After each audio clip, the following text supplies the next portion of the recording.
Sukhi Hotu to all brothers and sisters in the Dhamma. What you're seeing in the background is actually the shrine. It's a Buddha, a Sri Lankan style Buddha that has been carved out of marble in Myanmar, in Burma, by a Taiwanese sculptor. And behind the Buddha, you see the five-colored aura of the Buddha. So first of all, I will begin with defining what Aloka means. The word Aloka means light. It refers to the light of wisdom.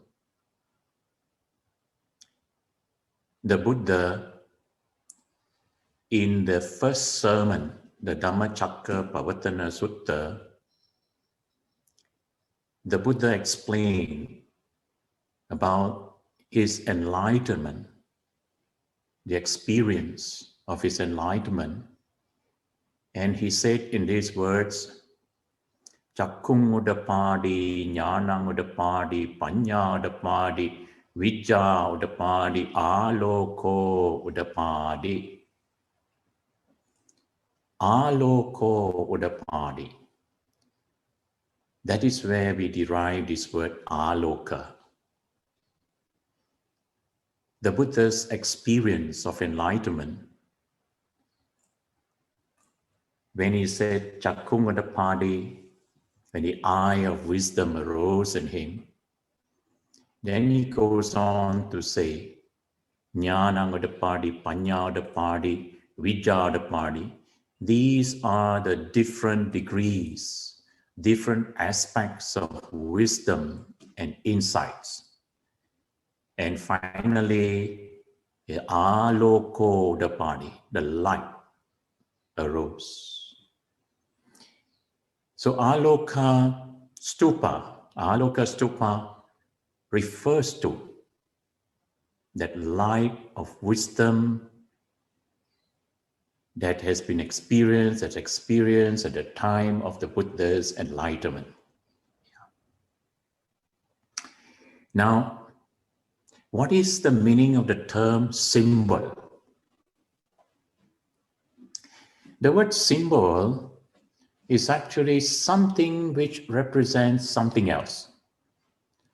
Some material object which represents something abstract. Like, for example, the stupa representing enlightenment of the Buddha. Yeah? Now, it's very important to understand what symbols are. And the language which we write, we use letters of the alphabet. They are symbols. The numbers, the figures that we count in mathematics, they are also symbols. And symbols mean different things to different people. If you ask the question, what does 9/11 means to an American? An American will say it's a disaster. It's the collapse of the Twin Towers in New York on the 11th of September. But if you ask a mathematician, what does 9/11 means? He would say, it is just two odd numbers. Yeah. And similarly, if we say 9 to 5, what does 9 to 5 means to an office worker? It means they have to work from 9 a.m. to 9 a.m. to 5 p.m. But what does 9 to 5 means for a timekeeper, somebody who keeps time. He will say, it is 9 to 5 means 9:25 a.m. So you see, these are different interpretations to symbols. So that is why it's important to have the right idea, what symbol means. Another thing is, it's important for you to note when we meditate, we will, at some point in our meditation, we begin to see mental images. These are called nimittas. And a very common nimitta, of course, is the light nimitta. When you develop mindfulness and breathing in and breathing out, then your concentration develops, then some light may appear. It is the patibhaga nimitta. So that nimitta, that symbol of light, like tells us, informs us that our mind has approached to a certain degree of purity. And like that, there are other symbols. Symbols like stupas, Buddha images, lotus flowers, light, so on. And these are all very positive symbols. They are signs that to show us that our mind approaching to purity. In fact, during my travels in America with my lay teacher, we met one Christian pastor. He approached my teacher and asked him about meditation experience. And he's a Christian pastor. He said during his meditation, he sees lotus flower. So it doesn't matter what religion, what you profess. When your mind reaches to a certain state, then certain nimittas, some impression that has been made in you for a long time, that impression will come out as symbols. This is why in our daily devotion or chanting, we always remind ourselves of the three main objects of veneration. When we recite Vandami Chetyam Sabatane Supatititang and so on, we are actually recalling to mind the objects of veneration. All the shrines, including the stupa, which contains or which enshrines the relics of the Buddha. Then the Bodhi tree. The Bodhi tree is also an important symbol. And Buddha images, they are symbols of perfect enlightenment, which many people do not understand. When people look at the images, Buddha image, they think we are idol worshippers, that we are worshipping what you call images. Actually, by looking again and again this image of the Buddha, it reminds us of the enlightenment of the Buddha and all the great qualities of the Buddha. So when that is impressed in our consciousness, these objects, these symbols will keep on appearing in our lives. And it will appear in our dreams. I'm sure you all have experienced, sometimes in your dream you see, they are mental images. And you see something, you can become very frightened. On the other hand, there are some images, mental images, some symbols that appears, you'll be very happy and peaceful. Now, this also happened during the final moments of our life. And I remember my teacher mentioned how 3 things takes place towards the end of our life, the last moments of our life. First, there is the manifestation of karma in terms of our thoughts. All sorts of thoughts arises, good and bad thoughts. Then, one of those thoughts that is strongly impressed in our mind, whether good or bad thought, that thought manifests into an image, into a symbol.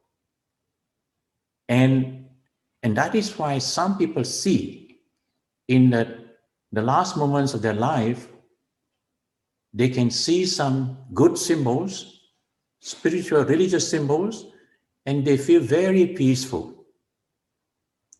Others see some symbols, they remind them of the wrong actions that they do. They can be very fearful and suffering. And so there is a story how during the time of the Buddha, the story of Chunda, the butcher.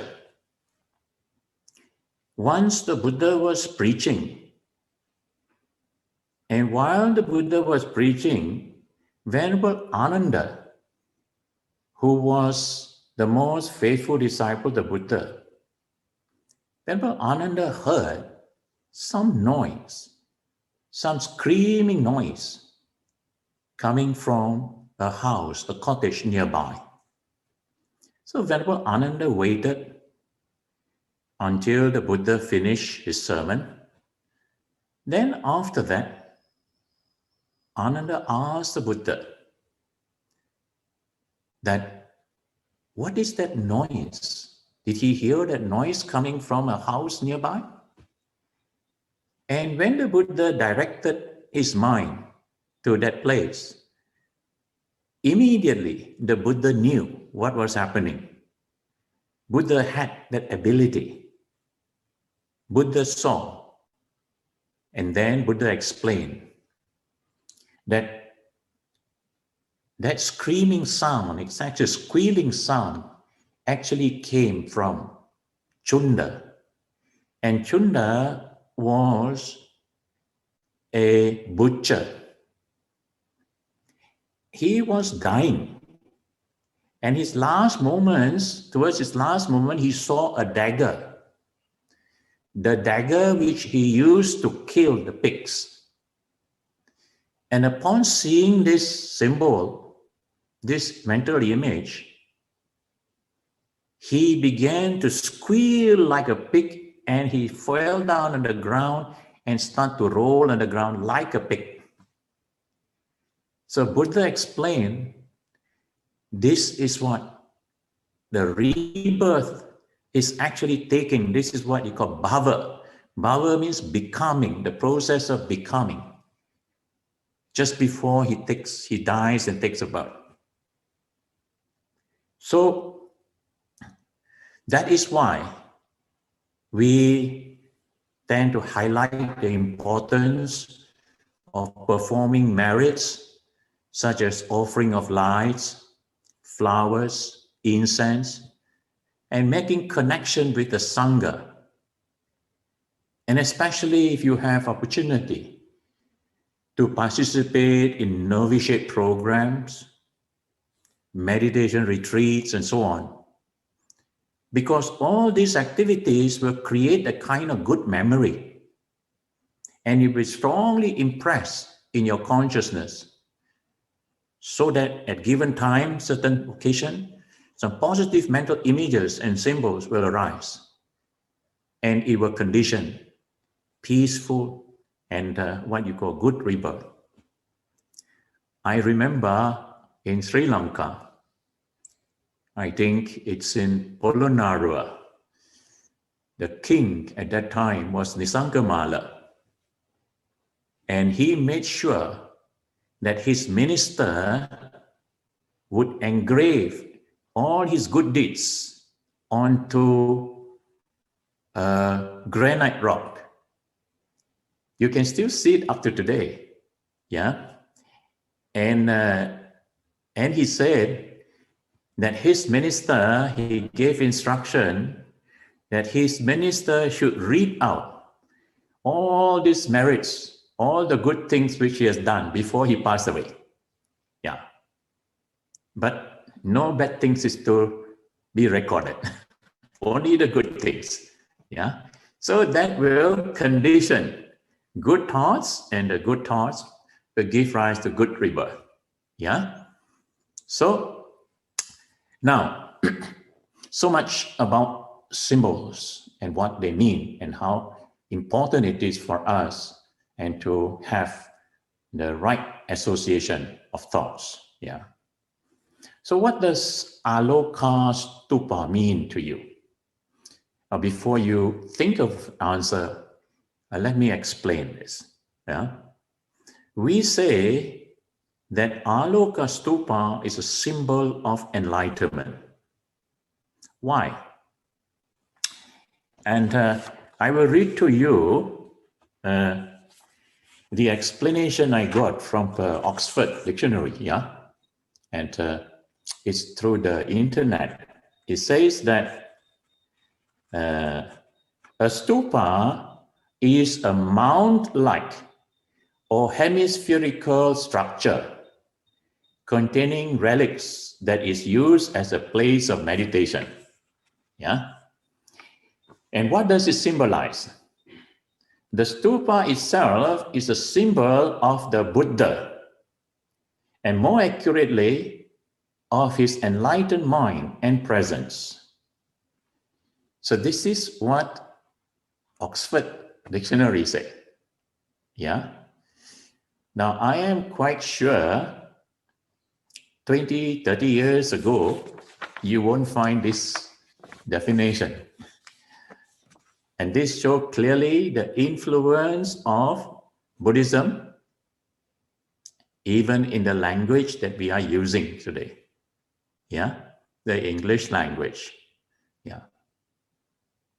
For Buddhists, there is no architectural form that is more important than a stupa. So it is more than a structure. It is actually a lesson in Buddhism. Yeah. Now, different stupas have different designs, and there are different structures or component parts. And they may mean different things. Yeah. The Aloka Stupa is designed according to the ancient stupa of Sri Lanka in Anuradhapura. It is called Tuparama. It was built during the time of Arhat Mahinda and King Devanampiyatissa around 220 BC. And it is believed to be on the very spot where the Buddha preached the Dhamma on his third and last and final visit to Sri Lanka. Yeah. Now, we chose Tuparama because that was the place where we meditated most of the time during our pilgrimages to Anuradhapura. And it was there that we received lots of inspiration. When we were on a retreat and with a group of nuns, and when we were meditating together at Tuparama, and that was where for the first time I heard our teacher, our meditation teacher, preaching to the devas. Yeah. And at first I did not know what he was doing, because I knew that he was not talking to us. Then later he said, "Can't you see them? They are all there in the sky and these things. And I said, no, I can't see. But there were a number of the other nuns who had developed their mind, who had the clairvoyance, and they could see how the devas, some were in the clusters of them, and they all were looking very proud. And so what our meditation teacher preached to them and said that they should not think that they are permanent, that they are also subject to death, impermanence, subject to change. When the karma ripens, then they will fall back. So that is how I had my first, first-hand experience with somebody preaching to devas. Yeah. Although I have heard about devas, we all have heard about devas, nagas, and all the celestial beings. But because we cannot see them, so we don't quite believe it. Yeah. And but I will tell you that the stupa has taught us a number of lessons. Yeah. So that is why we chose Aloka Stupa. But although the shape of Aloka Stupa looks like Tuparama, Aloka Stupa is unique in its own way because it is not solid. Tuparama is a solid. There's no hall inside. In our case, we have a hall and there are 3 doors. Yeah.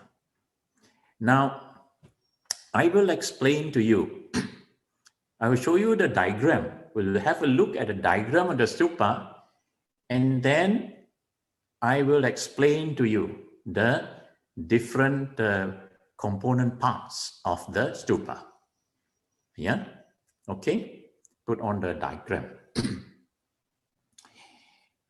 In Sri Lanka, stupas are generally divided into 3 parts.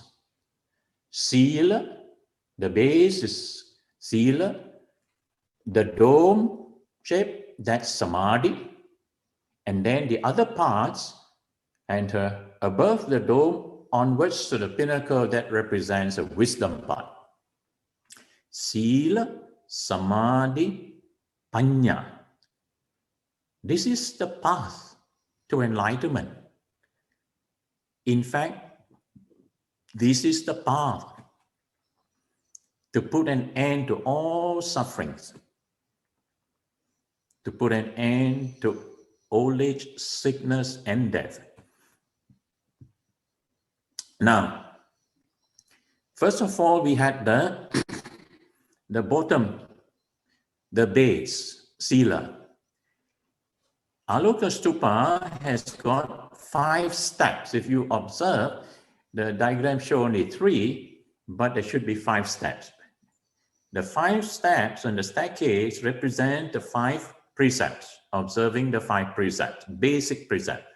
It's the foundation of the development and purification of the mind. Yeah. Now, originally, stupas were built in the middle of a crossroad where the Sangha from the 4 traditions, from 4 directions, will meet and congregate.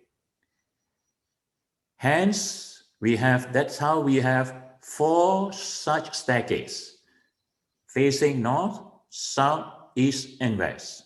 Yeah. Why? Because, as I said, and you find the ancient stupas, they're usually built on a crossroad, in the middle of a crossroad. Yeah. And so, and the octagonal, the platform that you walk on, the octagonal platform with the Asokan railings, there are the 8 spoke wheel symbols, which represent the Noble Eightfold Path. Traditionally, we would circumambulate or walk 3 rounds around the stupa in a clockwise direction with our right shoulder towards the stupa.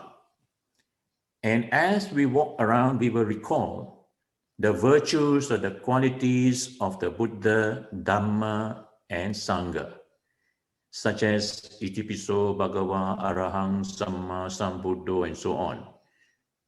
That's how we recall the virtues, the qualities of the Buddha. Then Swagato, Bhagavata, Dhammo, they are the virtues of the Sangha, Dhamma. And then Supatipanno, Bhagavato, Sangha, Sangho, they are virtues, qualities of the Sangha. And then you find at the base of the stupa, in the case of Aloka Stupa, we have 4 platforms. And it is on those platforms that we place the light, the lamps, when people make offerings of light, and we offer. And we put around these 4, what you call platforms. Now, these 4 platforms, just before you enter the stupa, that one, we would explain in terms of the 4 foundations of mindfulness. Mindfulness on the body, mindfulness on feelings, mindfulness on the mind, and mindfulness on Dhamma. These 4 foundations of mindfulness. Yeah. Then when you walk around the stupa 3 times, it is as if that you are walking the Noble Eightfold Path. That means you are practicing, you're reminding yourself to walk the Noble Path, the Noble Eightfold Path, which helps to purify your thoughts, speech, and body action. And that's what the 3 doors. In Aloka Stupa, we have 3 doors. The 3 doors represent thought, speech, body action. Body, speech, and mind. Yeah. So as we circumambulate, walk round the stupa, and we must remember cultivating, practicing the Noble Eightfold Path, the 4 foundations of mindfulness.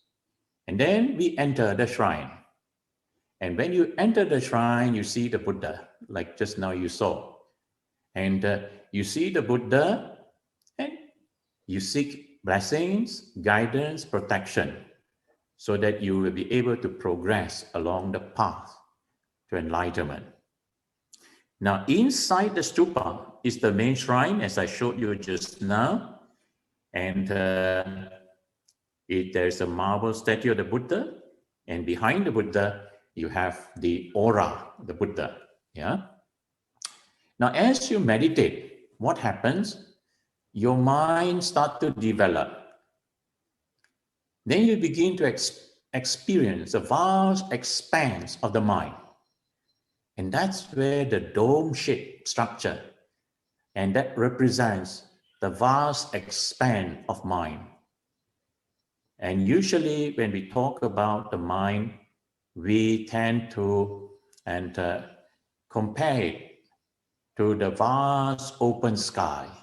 Yeah? And the mind is so vast, yeah, and empty. Yeah? So you find that. And as you develop your samadhi concentration, your mind begins to develop, and you experience this expanse, this vast expanse of mind. And what happened? And at some certain stage, after you develop your mind, first, second, third, fourth jhana, then you begin to have insight on what? You begin to see the Four Noble Truths. You begin to see what suffering is about, the cause of suffering, the cessation of suffering, and the path, the way to end suffering. And that is why from this dome-shaped structure, on the top of it, on the roof of it, you find a square box. It's a box, square. And that square box, it symbolizes the Four Noble Truths. And within that square box, you actually find louvers, glass louvers. And on the louvers, you will find the wheel symbol, the 8-spoke wheel symbol. In other words, the Noble Eightfold Path in the Four Noble Truths. That is how the Buddha taught. When you see the Four Noble Truths, you will also see the way what suffering is, dukkha, the cause, samudaya, nirodha, the cessation, and magga, the path. And the path is actually the Noble Eightfold Path. So in the Four Noble Truths contains the Noble Eightfold Path. So when you start to see and realize what these Four Noble Truths are, this is what you begin to experience, the emptiness of the self. Yeah? Because the very first definition of the word dukkha, of course, the Buddha explained in terms of birth, old age, sickness, death, and so on. Buddha first explained dukkha in terms of the physical condition due to the body, birth, old age, sickness, death. Then the Buddha explained about the mind, the suffering that people experience through our mind.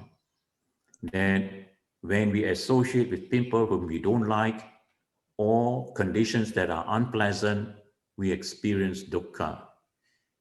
Or sometimes we like some people and at some point or another, we have to be separated from our loved ones or pleasant conditions. That's also dukkha. And we expect, we desire for something, we crave for something, and we cannot get what we want.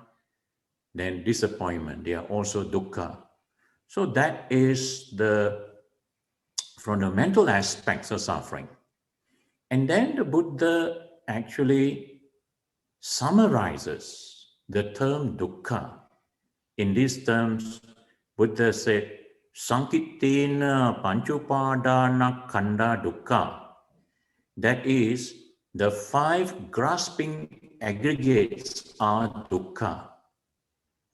So this is what, when you realize, when you have the wisdom, you begin to see the true nature of yourself.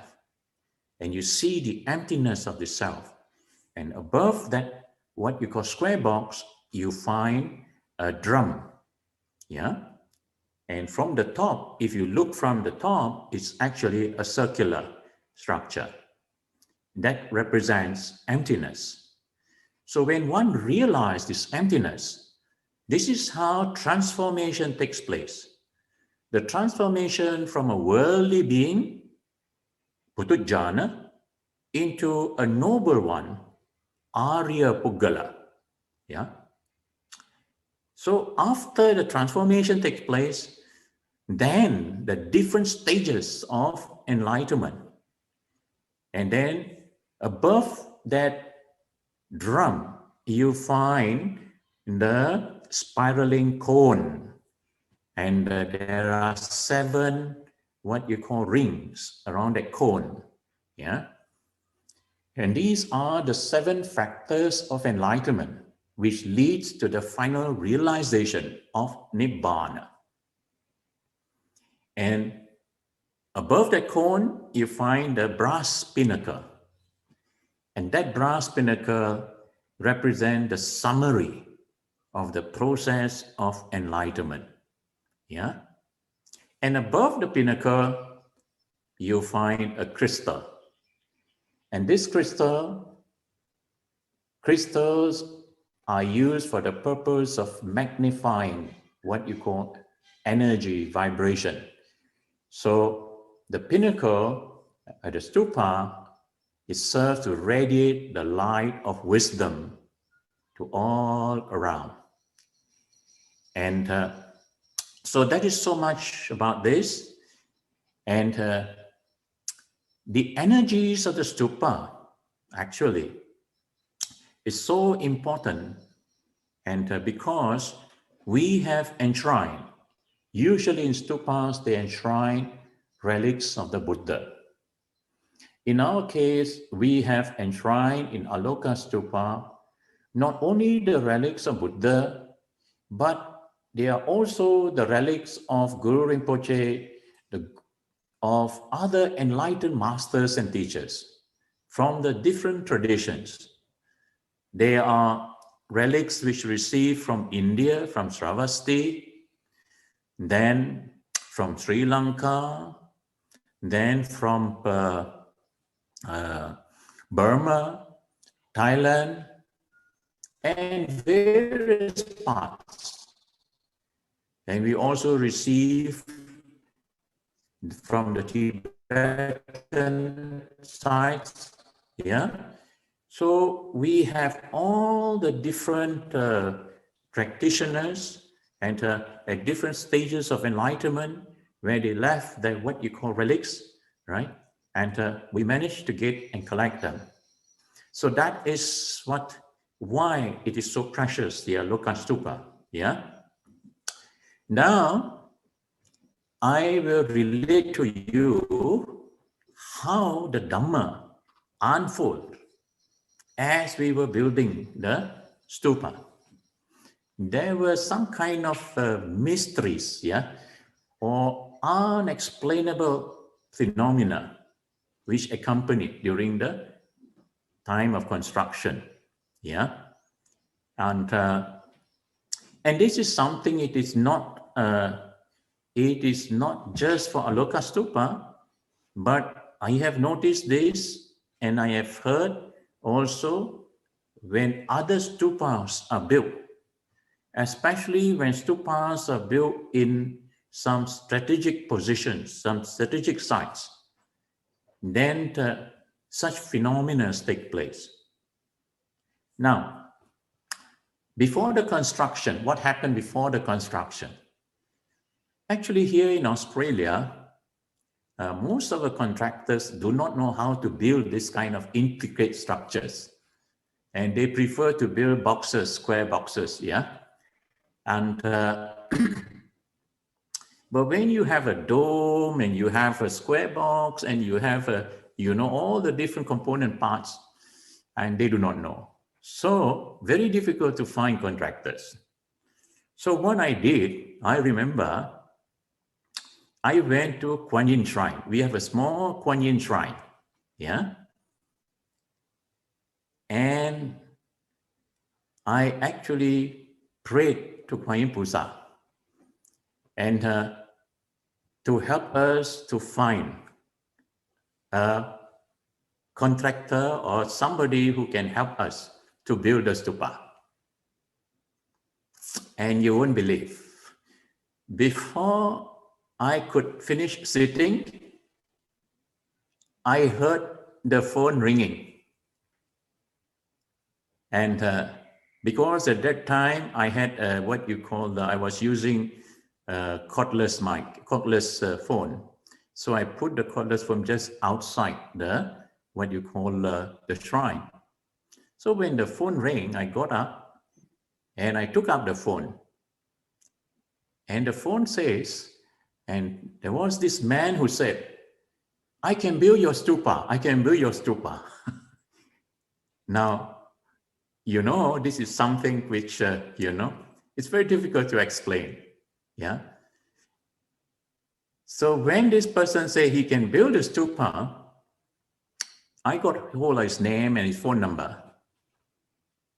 But I could not convince our committee members because the committee member says that they need to have open tender, yeah, to get different contractors and open tender. But somehow, after one by one, going through the tender, finally, we came to this man. This man who called me over the phone and said that he can help to build our stupa. So that is how we managed to find somebody who could help us with that, yeah? And then also, we received messages how we should go to Tibet. We should go to Jokang Monastery and the holiest of the holy place in Lhasa, and that we should make offerings. We should make various offerings there to seek blessings for the stupa. And we were told that it is there we will get some relics of the Buddha. And we were also told that the relics of the Buddha will come from Supur. Supur is actually the seat of Karmapa. Then, and truly when we went to Lhasa, we made all the offerings. Yeah? After offering the kanjo, tanjos, and all the scriptures, and make various offerings. And then, at the end of it, the manager of this Jokang monastery, and he knew, we told him that we came to make all these offerings for blessings to build a stupa. Then at the end of it, he just took something and wrapped up in a newspaper. He put it in my hand. And he said, put this in the stupa. Then I say, what is this? He says, these are relics, rinsel, and they are from Supur. So these are exactly what the message that we received. Yeah? Now, that is how this Aloka Stupa and through this Aloka Stupa, we made connections with various Tibetan centers, Tibetan masters and teachers. And we saw how they were so authentic, so what you call magnanimous in offering, because they have a living tradition of building stupas. And so they were so happy that they were able to offer us some relics, yeah, whatever that they have. And so that's how we went to Sikkim. We went to several times. We went to Tibet, Samye, Katok Monastery, Palyul, and all those. Then, in order to convince our young members, devotees, about what stupa is about, we did pilgrimages. We did pilgrimages to Sri Lanka, showed them all the big stupas in Anuradhapura, then went to what you call Bodh Gaya, and then took them to Burma, to Pagan, see so many stupas. And this is how education, this is how we educated our youth and our what you call devotees on the significance of stupa. Yeah. And so when we were ready to build stupa, and that is how people, donated from various places, from different parts of the world. But I will tell you one instance. Yeah.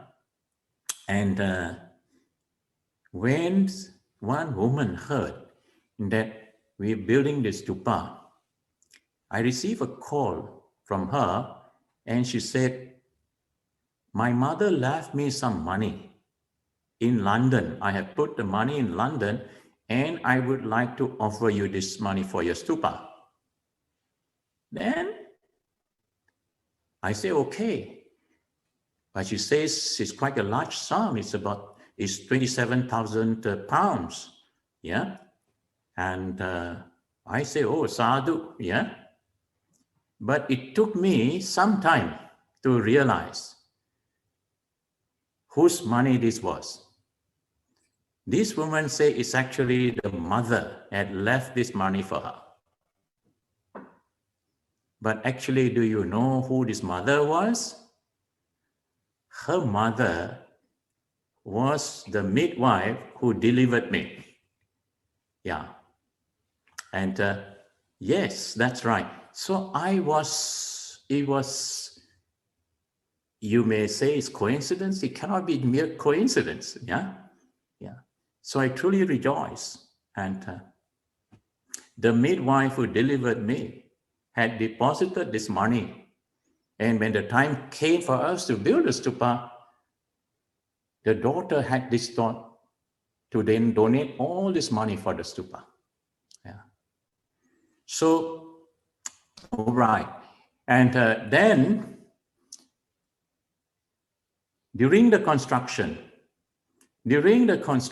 I'll tell you that our builder is still around, he's in his 80 over years old. Yeah. He used to tell me that when he saw the design, he saw the architectural drawings, he actually did not know how to build. He did not know what to do. But he said, when he came to Aloka in the morning, in the early morning, suddenly he would get idea how to build. Yeah. And this thing happened again and again. Yeah. Then another phenomena took place when we were pouring concrete. When you're pouring concrete, the stupa, sometime there will be rain, there will be storm, right? Dark clouds. But somehow, the area where the stupa is, there will be no rain. And it will be dry, and sometimes just a little bit of drizzle. So even the contractors, even the project managers, they all were surprised to see this kind of phenomena. Yeah. And of course, after the construction, yeah, and when we were installing the pinnacle, the crystal, and all this happened in the daylight.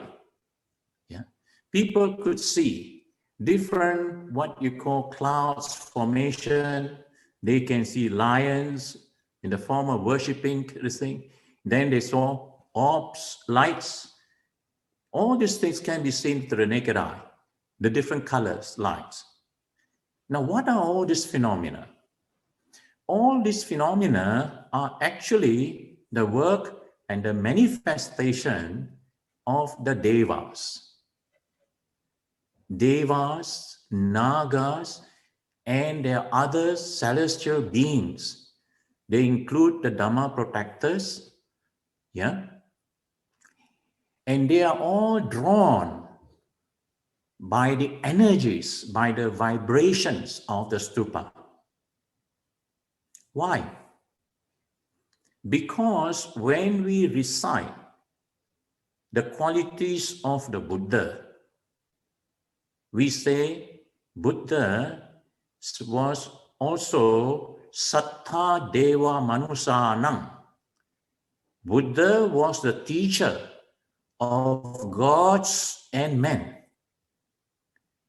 Sattha Deva Manusanam.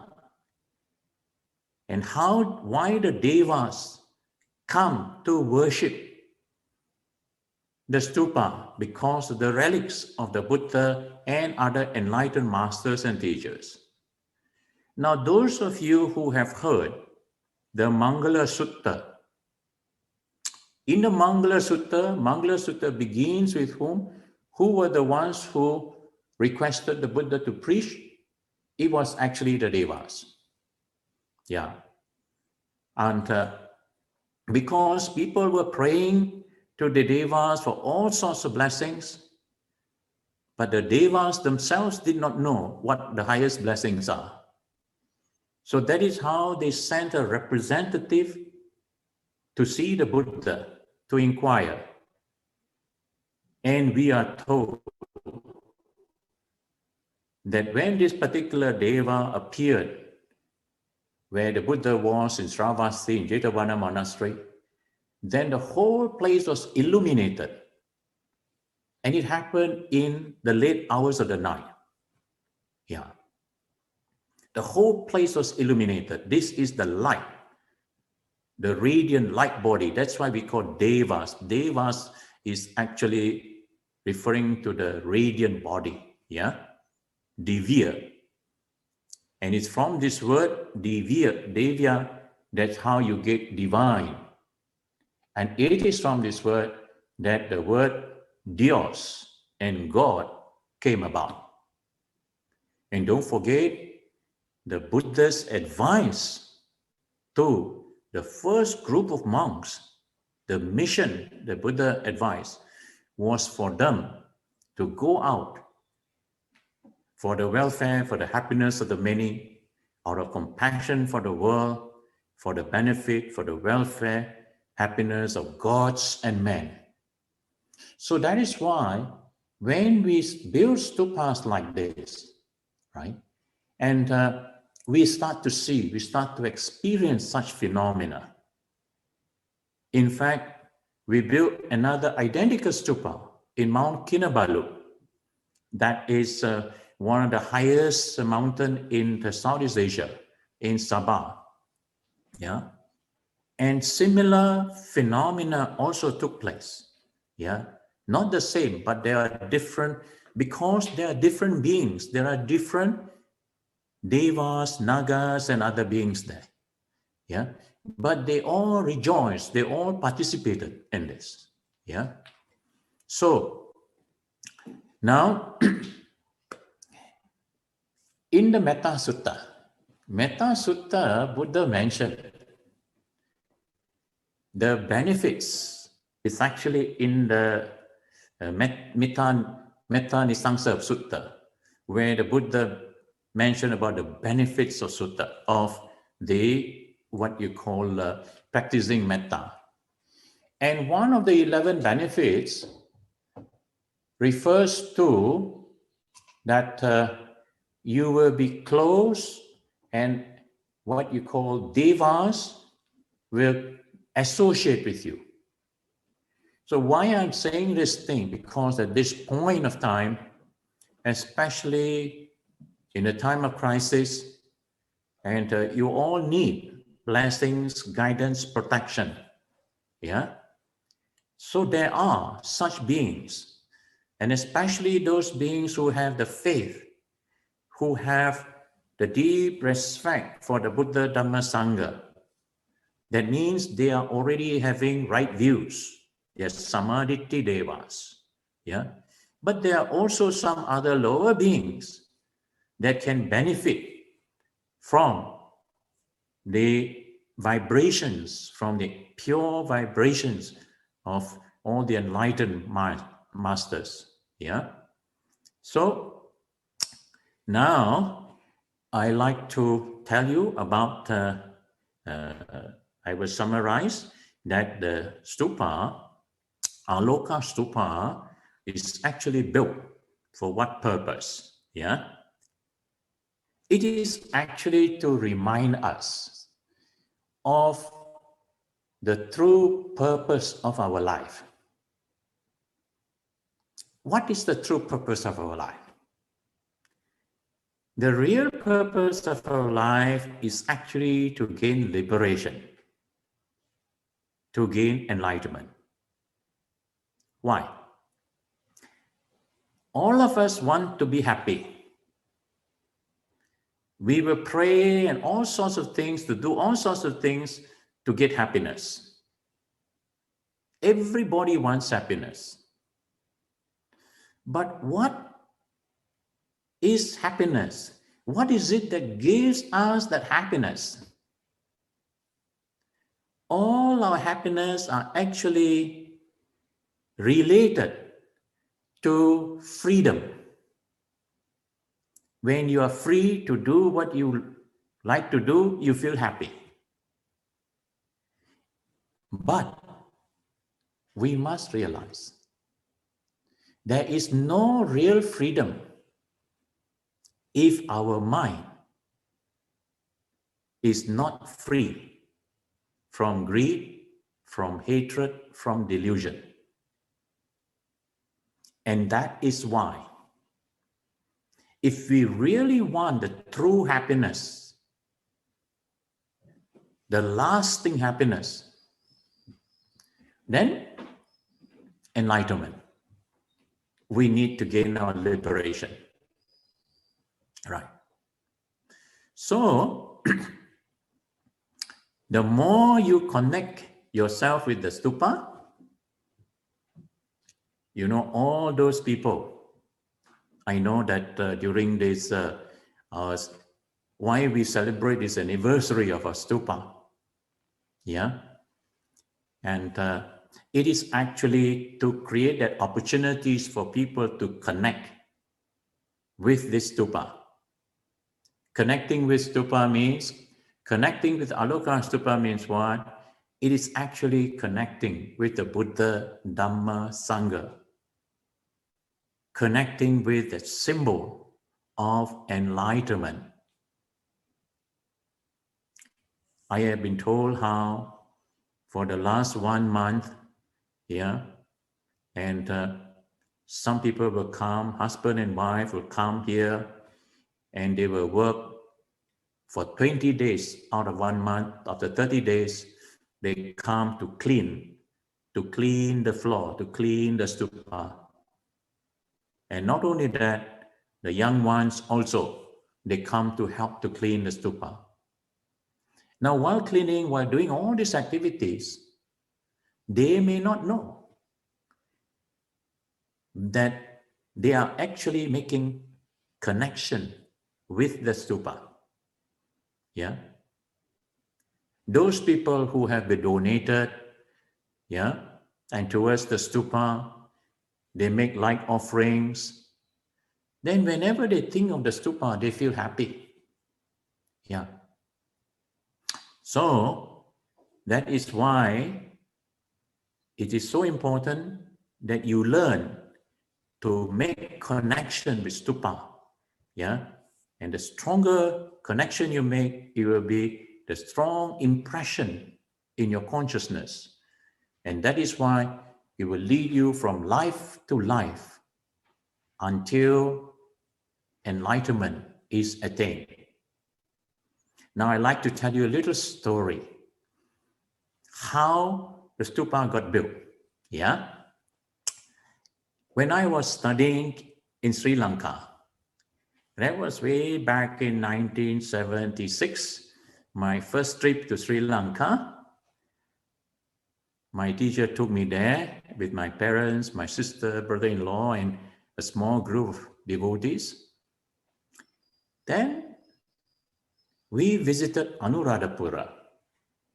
And it was there that I saw huge stupas, and I was so impressed with the stupa. Yeah, that was the first time in this lifetime. Then the following year when I was studying, and I was asked to do an exhibition and of the activities of our institute. The institute which we started, which my teacher started in Sri Lanka. So the first thing that came to my mind was to have a symbol of the stupa and then to put all the photographs inside the stupa. Then what happened? After my studies in Sri Lanka, my teacher asked me to go to Singapore.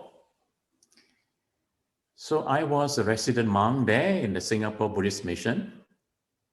And after a few months, and we thought about organizing an exhibition. And what do you think I think about? I thought about the stupa. How to have an exhibition of stupa. So I found out, I contacted various monks. And I found this Sri Lankan monk who could help me make stupa out of polystyrene. Yeah. And you know, this monk who helped to build this stupa, he also built a real stupa in Sri Lanka. Many years ago, I realized that. Yeah. Now, that was not the end of it. Then after Singapore, I came to Australia. Again, I thought, how do we reach out the Dhamma? And how do we bring Dhamma to others, this thing? So I thought of the exhibition. Yeah. And we did exhibition in the Sydney University. Yeah. And what do you think I thought about? the highlight of the stupa, highlight of the exhibition, stupa. So I try to find again from Sri Lankan devotees who can help me build a model of the stupa. This man is actually still alive. He's about 90 over years old. Yeah. And you know, he actually carved out from the polystyrene and made the stupa. Yeah. So how many times this image of the symbol of the stupa appeared in my mind in this lifetime? Yeah. It appeared again and again and again. This is what I want to explain to you.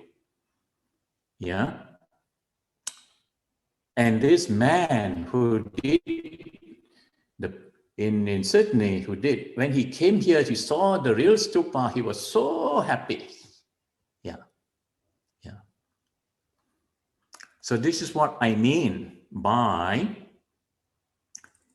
making connections with objects of veneration, right? You do it again and again, again and again, right? And then this stupa will constantly remind you of your purpose in life. And what is your purpose? To gain liberation, to walk in the footsteps of the Buddha and all his great disciples, great and noble ones, arahats and bodhisattvas. Yeah. There are incredible stories how stupas, how the relics multiply, and how certain bodhisattvas, their relics, different colored, 5 different colors appearing. Yeah. There are very genuine relics, but there are also fake ones, just as you know, you think.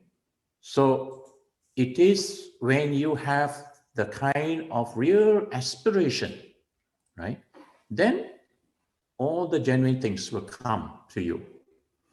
So that is what, like, finally, I like to say to this, that like all the ancient stupas in India, in Sri Lanka and other parts of the world, the Aloka Stupa actually serves to prolong the Buddha Sasana.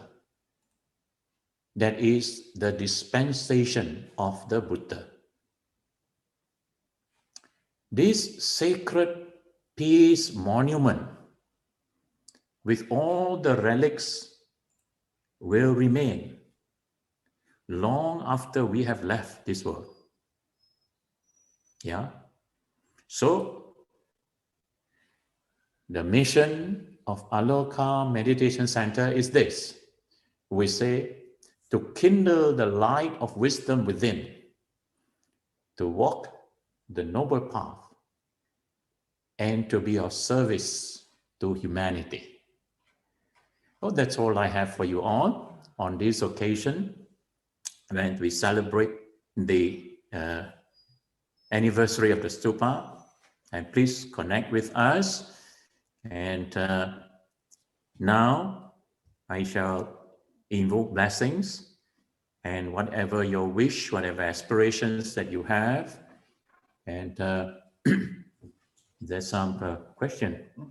Yeah. Oh, yeah. So there is a request that we play because some people came late and they could not see. So there's a request that we play the video again. Yeah. So while playing the video, you'll be able to connect with the stupa, and then you can see. That actually was taken last year. Yeah. And we had a novitiate program, and that is why you can see the ants walking there, red ants and white ants there walking around. Yeah. And some of you were there. And so you just connect with this thing. And those of you who have not come and should come and visit at some point, and those of you who have visited should come again and again. So we'll play this thing, and after that, we will invoke blessings, okay? We will share merits after that, yeah? Let us play now.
Please bring your minds within with the impression that you have generated by watching the video of the Aloka Stupa. You now bring your attention close to your hearts and observe the calm, the quietness within.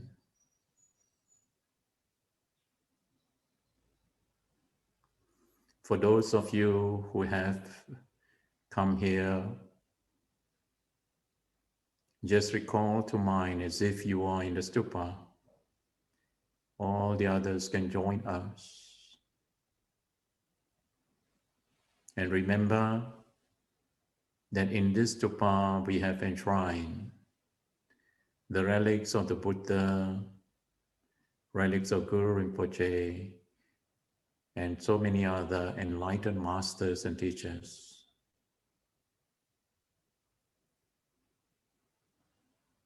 Before them all, in the calmness, in the quietness of mind, you will spread out loving kindness and have the good wish that all beings be well and happy. In your wholesome state of mind, share the merits with all the Dhamma protectors, all the guardian deities of this Stupa, the guardian deities of Aloka, guardian deities of the Shrima Bodhi, traditional owners of this land, and the guardian deities of wherever you are in your locality. Please share this merits with them all. That in so rejoicing with these merits, may they continue to give blessings and protection to all. Let us also dedicate merits for the spiritual well-being and happiness of all our departed relatives, teachers, and friends, whoever that comes to your mind, that all those who have donated, who have made possible the construction of this stupa, those who are no more, may they all rejoice in this marriage. We also share this marriage with all those who have contributed in various ways towards the construction and the maintenance of this stupa, through the offering of lights and making other offerings during this anniversary period. All the services that they have rendered, may they all be blessed with long, healthy, and happy lives. With all your good thoughts and the merits that you have acquired, please make your wish, make your aspiration, that all these merits will pave the way for you to have opportunities so that you'll be able to further develop and purify your minds. Purify your minds from the tendencies of grasping and various forms of clingings and attachments, from the tendencies of anger, of hatred and grudges, and the tendencies of delusion, cultivating the qualities of generosity, loving kindness, and wisdom, so that you will have the purity of mind that will give you the strength to confront and overcome whatever difficulties, whatever obstacles that may arise in your lives. That you will grow in wisdom and compassion, be able to make good use of your lives, not only for your own happiness, but also for the welfare, for the happiness of the many. May all the merits pave the way for you to progress in your lives, in your studies, in your work, that you be able to fulfill your worldly duties and responsibilities, and at the earliest opportunity, may the seed of enlightenment be sown in your hearts, so that you will walk the noble path and be free from all sufferings one day, and also have the wisdom, the compassion to help others, whoever that comes by your way. Please make your wish and aspirations. Once again, and this time, think of the Buddha, Dhamma, Sangha. Whatever immediate problems or obstacle that has arisen in your life, have faith, have confidence in the Buddha, Dhamma, Sangha, that you will have the strength, you will have the courage and wisdom to overcome whatever problems that arises, bringing them into the path of your practice, so that you will swiftly develop your full potentials and accomplish whatever that you need to accomplish in this lifetime. Please make your wish, make your aspiration. Also think of those who are near and dear to you, whom you wish to bring the Dhamma to, as we invoke blessings of the Buddha, Dhamma, Sangha. Bhatu Sabba Mangalam Rakantu Sabba Devata, Sabba Buddhan Vavena Sada Soti Bhavantu Te, Bhatu Sabba Mangalang Rakandu Sabba Devata Sabba Dhamman Bhavena Sada Sote Bhavantute Bhatu Sabba Mangalang Rakandu Sabba Devata Sabba Sangha Bhavena Sada Sote Bhavantute Akasata Jabumata Deva Naga Mahidika Punyantang Anamoditva Chirang Rakantu Loka Sasana Akasata Jabumata Deva Naga Mahidika Punyantang Anamoditva Chirang Rakantu Desana Akasata Jabumata Deva Naga Mahidika Punyantang Anumoditva Chirang Rakantu Mang Paranti Idang me Nyatinang Hotu